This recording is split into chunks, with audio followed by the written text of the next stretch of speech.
So, Mr. Porter, first I'd like to just say thank you so much for serving our country. And it's also indeed a pleasure to be here interviewing you today. Can I thank you for thanking me? Yes, you can. Thank you, thank you.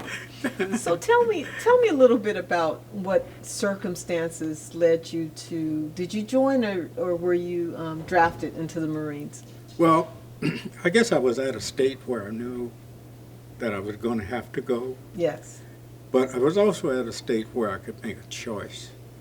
But in the meantime, you know, we heard all this marvelous work on the part of Philip Randolph, Mother Bethune, and I could go on and name people who have worked to kind of groom us as a whole to be good people.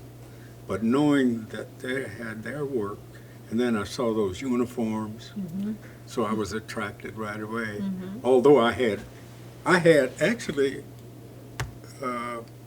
signed up for another service, maybe two more. Oh. Because, well, there was a couple that was attracted. What were they? They were horsemen. I've forgotten what it's called right now, but anyway, they wore the slick-looking boots, and that, you know, the uniform was always attractive. Okay. And then we went for a couple of others. But then when the Marine Corps come up, like I say, all the work that had been put into it, and then the slick-looking uniform, and that led me to it. Okay. Although after I got in, I wondered, boy, what did you do? Yes, yes. Wow. Funny thing, when I got on the train that night, after I had been sworn in, and I was dreaming very childish, like thinking of what all of the glory I would have with people looking at me with the uniform.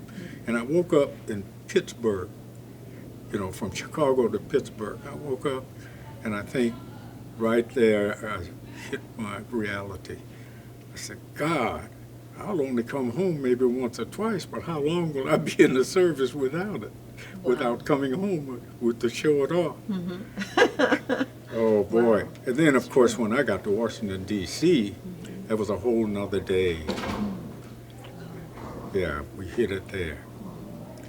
There was three of us, one white and two black, and we all had sleeping conditions.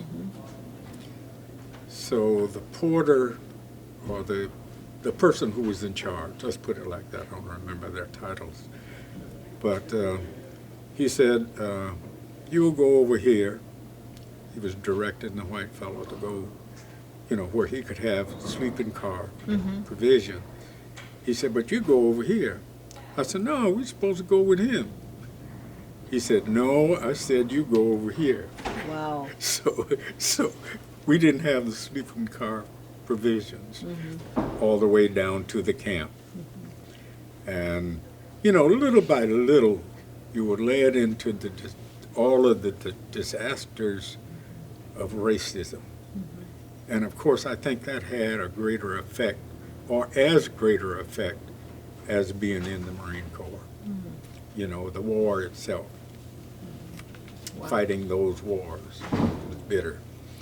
But we learned to live with them, and we learned to know that we were deemed to make a better America.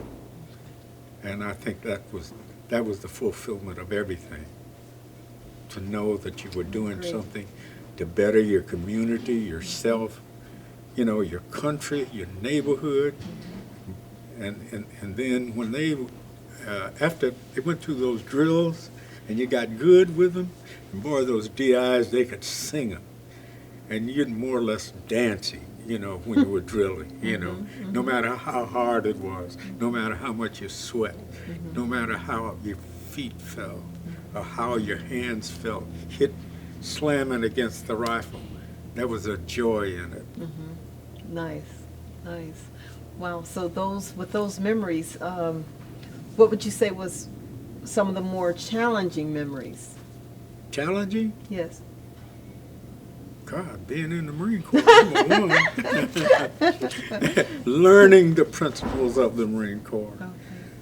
But I think you mean the most hurtful thing or something of that nature? The most hurtful. Share that. Yeah. Well, we heard that the Commandant of the Marine Corps didn't want us. But I think most of all, when Brigadier General, what was his name? Oh, God. Anyway, he came down to the camp, and there was about 700 of us. And he was standing in a boxing ring. I can see him now. And he stood up, and we had lost a lot of men at Guadalcanal. And he was coming back from Guadalcanal, and we were looking for something good from him anyway.